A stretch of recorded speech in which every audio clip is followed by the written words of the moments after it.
É isso que motiva a minha vida. Eu não tenho tempo a perder. Nunca tive tempo a perder. Acho que cada dia vale ouro na nossa passagem pelo planeta Terra. Só o fato de você acordar e você saber que você conseguiu vencer uma noite e que você vai viver mais um dia e sabe que vai acordar no outro dia respirando o ar que o planeta lhe oferece, já vale a pena a gente acreditar que a gente pode fazer mais do que apenas pensar na gente mesmo. Eu converso muito com a Janja e eu fico pensando como é que uma pessoa como a minha mãe, uma mulher analfabeta, uma mulher com 8 filhos, essa mulher tem coragem de largar do meu pai e morar num barraco com os 8 filhos. A gente não tinha absolutamente nada a não ser a roupa do corpo. Essa mulher não teve medo, sabe, de ficar sem comida. Essa mulher não teve medo de ficar onde não ter dormir. Essa mulher tinha uma coisa mais sagrada na vida dela, que era a honra, o caráter e a dignidade de uma mulher que não pode ser ofendida diariamente por quem quer que seja, e muito menos por um homem, achando que por garantir um prato de comida dentro de casa, a mulher e os filhos, ele pode ser grosseiro, ele pode ser agressivo, ele pode ser violento. Esse mundo nós temos que destruir e construir um mundo em que o amor tenha prevalência, em que a paz tenha a oportunidade de transparecer para todos nós. Um mundo em que as crianças possam receber em casa livros didáticos e não propaganda para comprar armas. Que as pessoas possam ter um governo que pensa com o coração, um governo que possa pensar em distribuir as coisas boas que o país produz e não ficar transmitindo ódio como nós vemos hoje 24 horas por dia. Esse mundo é possível. E esse mundo não está dentro de mim. Esse mundo está dentro de você, Zé Nazareno. Está dentro de você, meu jovem. Está dentro de cada menina, que a gente tem que ter consciência que é a nossa força, que é a nossa altivez, que é a nossa coragem, que pode fazer, meu caro Antônio José, o mundo que você sonhou a vida inteira. E somente você pode construí-lo. Não será o teu vizinho, não será o teu amigo, não será ninguém, será você. E é essa nossa coragem que faz com que tanta gente ame o PT, mas também tanta gente não goste do PT. Eu não sei se vocês já pararam para pensar.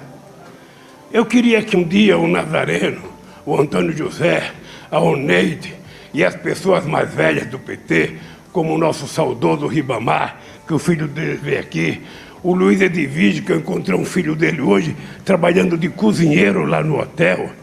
Eu queria que essas pessoas contassem para a juventude por que nós criamos o PT. Qual foi a razão que nos levou a criar um partido político? Porque se a gente souber as razões pelas quais a gente criou o PT, se a gente souber por que nós acreditamos que era possível criar um partido político, se a sociedade brasileira soubesse o que é um partido com as características do PT, possivelmente a gente não teria uma droga eleito presidente da República como foi esse presidente que está aí.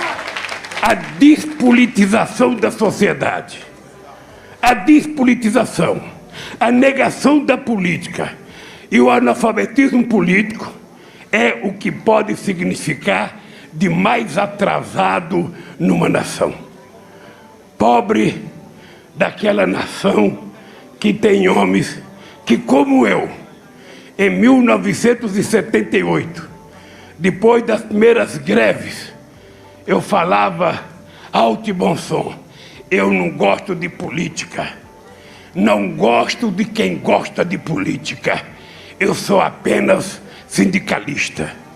A imprensa adorava quando eu falava isso. Eu era a primeira página do jornal Estado de São Paulo, eu era a primeira página do Jornal do Brasil, eu era a primeira página dos outros grandes jornais, porque eles diziam: aí sim, agora nós temos um operário puro, um operário que só pensa em 10% de aumento de salário. Esse operário não pensa no poder, por isso que ele é bom.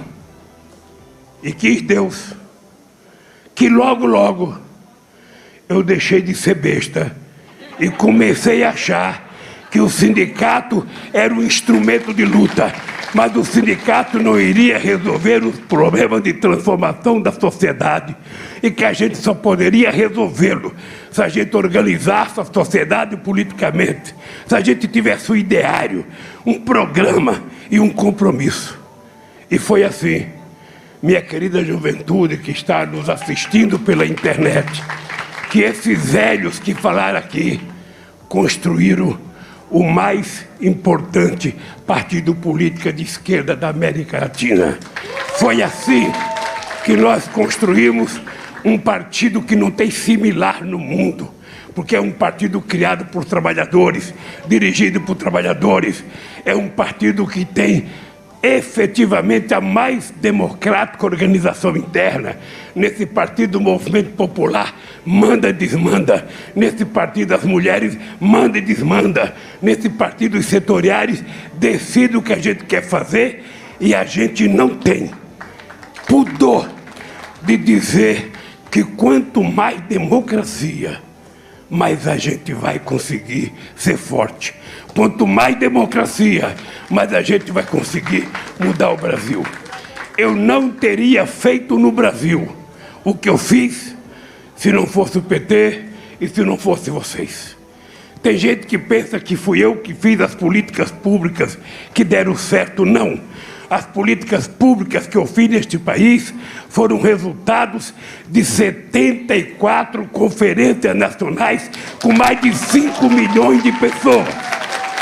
Com mais de 5 milhões de pessoas, e muita gente do Piauí participavam das nossas conferências nacionais, porque as conferências eram municipais, depois estaduais, depois era nacional. E vocês decidiam aquilo que a gente ia colocar em prática nesse país. No começo do nosso governo, as pessoas chamavam aquilo de assembleísmo. Ah, esse governo só sabe fazer assembleia, esse Lula só vive fazendo assembleia. É porque no Brasil nunca teve partido político. Os partidos políticos no Brasil são regionais. Tem os caciques do Piauí, tem os caciques de Pernambuco, tem os caciques da Paraíba, tem os caciques de São Paulo. O único partido organizado que tem cabeça, tronco e membro e que pensa nacionalmente é esse partido, que muita gente critica, mas é o nosso partido, fomos nós que criamos.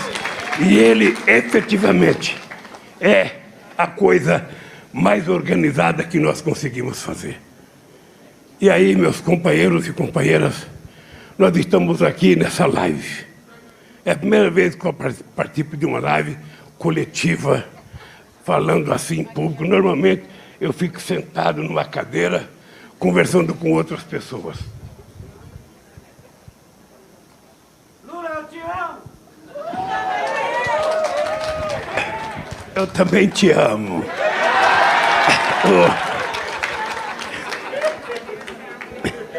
Eu queria dizer para vocês, sobretudo para a juventude, que teve um tempo que eu sonhei que era possível construir um país melhor. Eu acreditava que era possível construir um país em que a gente gerasse mais empregos, que as pessoas ganhassem melhores salários.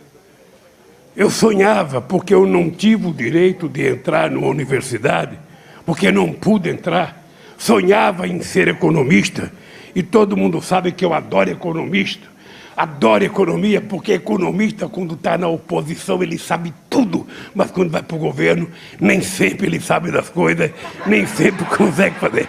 Você tome cuidado. Então, eu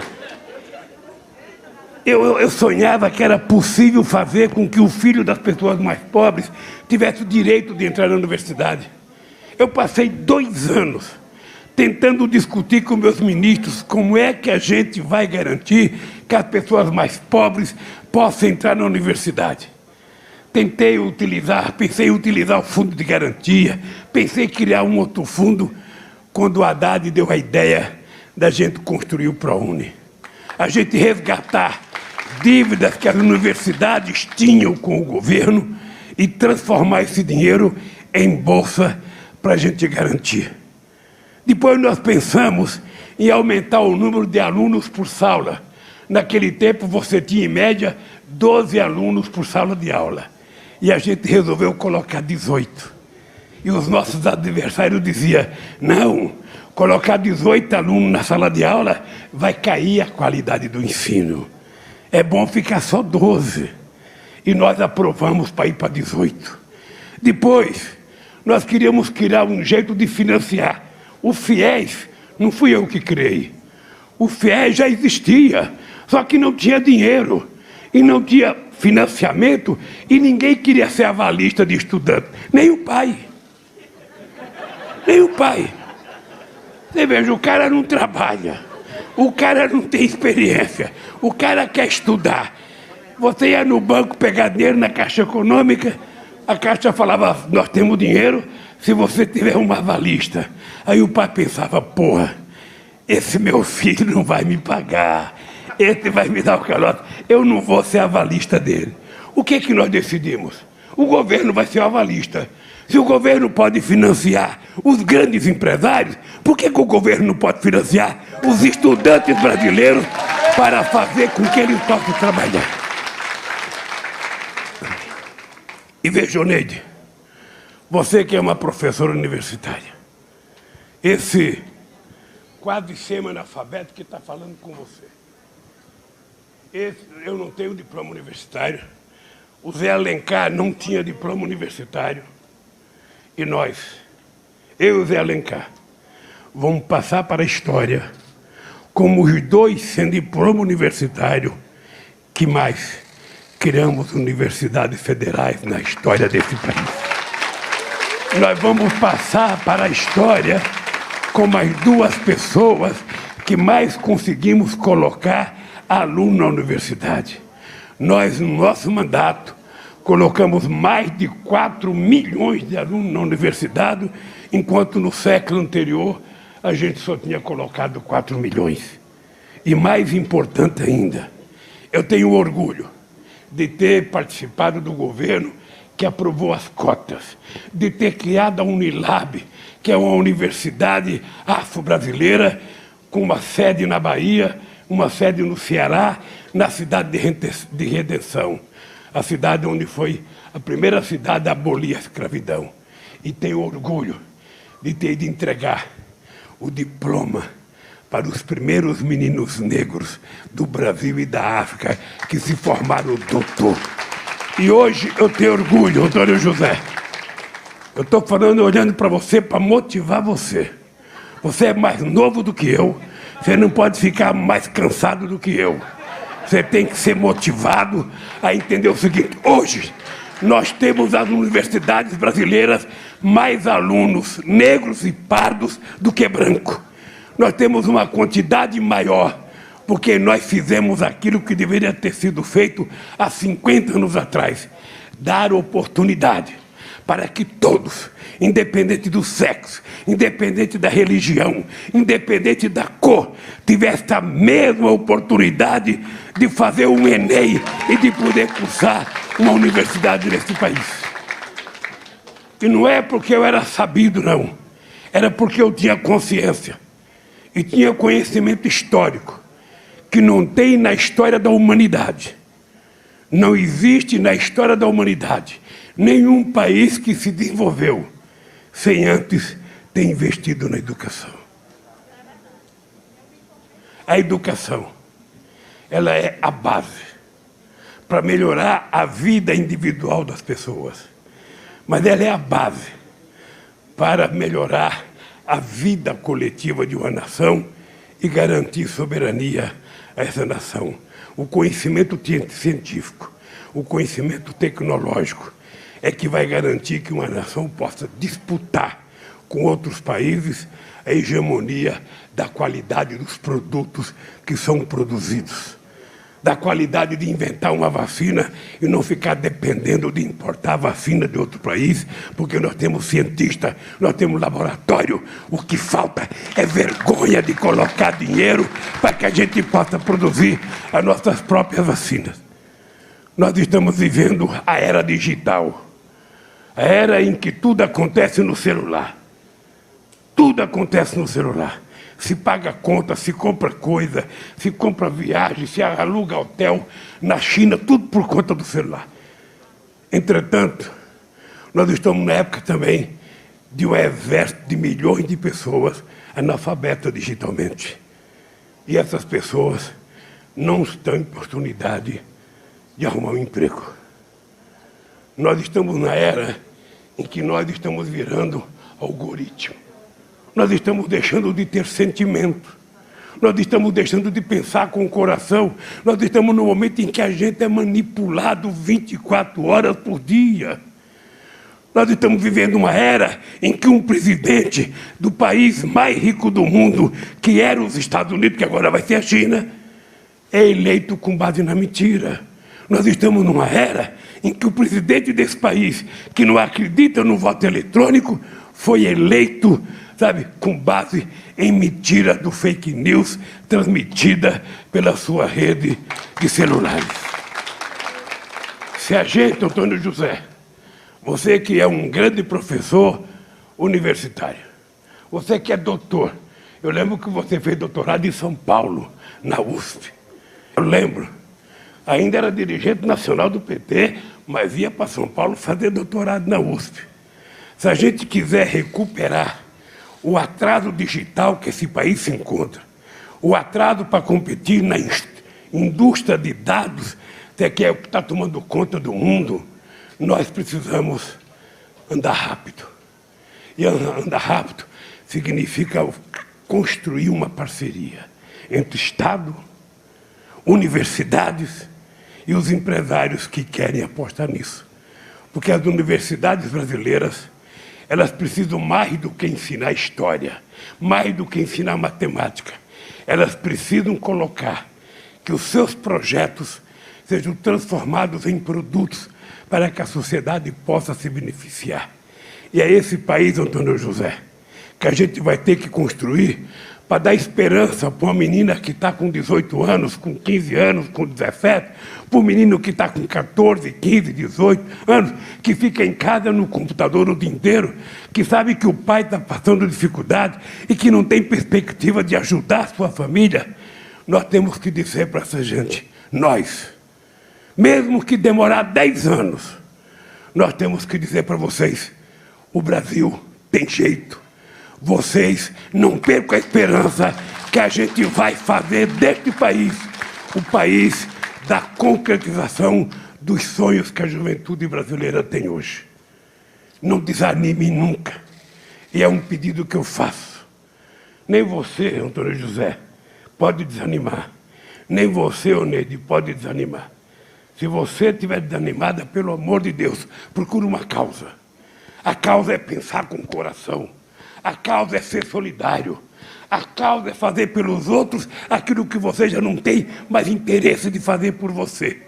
É tentar dar aos outros a oportunidade que eles não tiveram e que você já cansou de ter. Aquilo que para você não vale nada e que para outros valem tudo na vida. Então, companheiras e companheiros, eu queria terminar dizendo para vocês, olhe para mim, Antônio José. Olha, vou até tirar a máscara para você ver como eu estou bonito. Você pensava que eu estava feio, mas eu estou bem bonito. O que você acha que a Janja se apaixonou por mim? Então, eu quero lhe dizer, eu quero dizer o seguinte, não há Companheiros, não há espaço para a gente acordar desanimado. Não há espaço. E sobretudo para o nosso jovem. Sobretudo para o nosso adolescente. Ah, não tenho chance. Ah, eu não tenho nada. Eu fui um domingo desse, lá em São Bernardo, fazer uma reunião com 5 jovens. Todos com diploma universitário e todos sem emprego. Todos. Todos estudaram 5 vezes mais do que eu. E eu dizia para os jovens, no meu tempo, era mais fácil. Eu queria ser torneiro mecânico e com o diploma de torneiro mecânico, eu pude chegar onde cheguei. Então você que tem diploma universitário, não desanime. Quando você acordar desanimado, não vai ter nada para fazer. Eu não acredito mais no PT, eu não acredito mais no Lula, eu não acredito mais, sabe, no outros partidos, eu não acredito em nada. Quando você não estiver acreditando mais em nada, pelo amor de Deus, acredite em você. Você tem que ser a pessoa que você quer que os outros sejam para você. Acredite, levante a cabeça e vamos lutar. Porque senão a gente não conserta o mundo. Eu acreditei que era possível fazer as coisas nesse país. E fizemos, Antônio José, muitas coisas que nós não imaginávamos que iríamos conseguir fazer. Portanto, eu quero dizer para vocês, não estou candidato a presidente. Ainda não. É isso, Gleice? Vamos esperar o momento certo. Mas nunca na minha vida, eu tive tanta vontade de voltar a ser presidente como agora.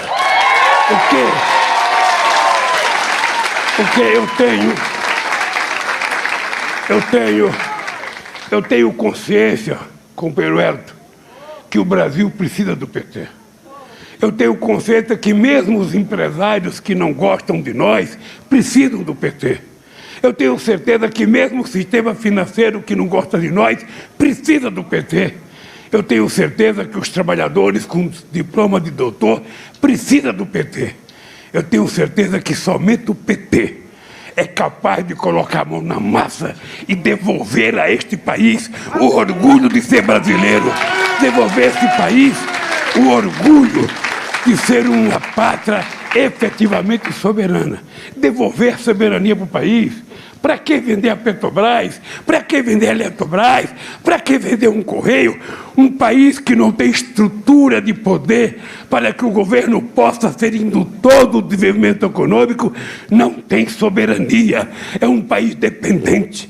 Esses dias, Nazareno, no Rio de Janeiro, 2 plataformas, cada uma custando mais de R$1 bilhão. Faltava menos de 10% para acabar. Foram desmontadas e vendidas como ferro velho, porque o governo brasileiro tomou a iniciativa de importar da Coreia, de importar de Singapura ou de importar da China. E eu acho que tudo aquilo que a gente tiver competência de produzir, a gente tem que produzir com o conhecimento e com a capacidade de trabalho do povo brasileiro. Por isso eu quero terminar dizendo para a juventude brasileira, pelo amor de Deus, não desanime. Não desanime, porque nós vamos recuperar esse país, vamos reconstruir a nossa soberania nacional, vamos acabar com essa história de miliciano querer governar o país. Esse país tem que ser governado pelo povo trabalhador desse país. Tem que ser governado por homens e mulheres de bem, por pessoas que pensem com o coração, que amem, que sejam humanistas e que não tenham vergonha de ser bons. E somente o PT é capaz de fazer isso. Não adianta ter ódio do PT por causa da demarcação das terras indígenas. A gente vai demarcar todas que os índios tiverem direito para marcar.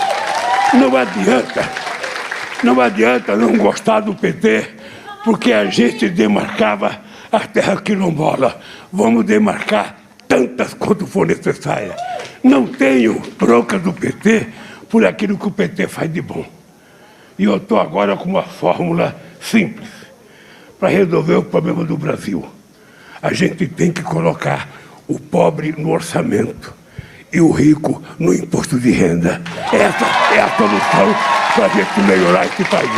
Um abraço, gente. Que Deus abençoe e viva o nosso Piauí. Batuque pelo toque, pelo som da minha voz.